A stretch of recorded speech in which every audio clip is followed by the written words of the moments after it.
Sürerin birer üyeler tügene bit bu hallerden uyar alalım da Dillimin taptalcan ahar yol bol batin sürak perkep setin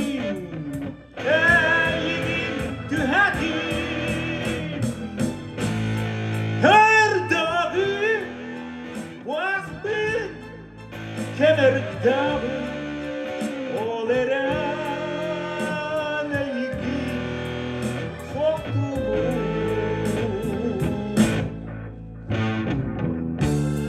taptalı ekkireter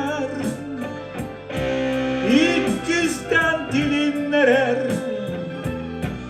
bu erey kömmet sualım dünyayı duhamayı manar taptalı konyudan onu satir kıllar bugünen kıyağın sarsın kaytarağın asbıtken Verdade, as pequenas, homem no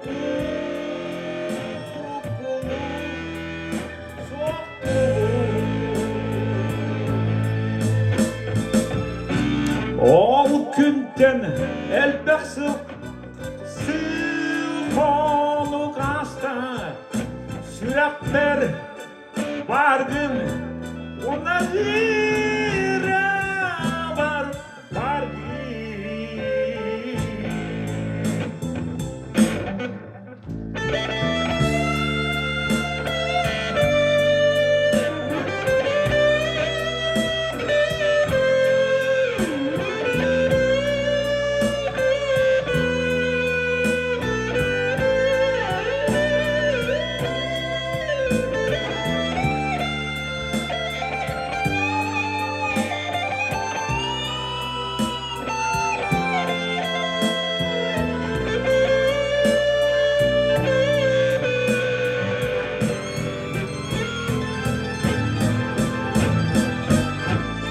Bilirgin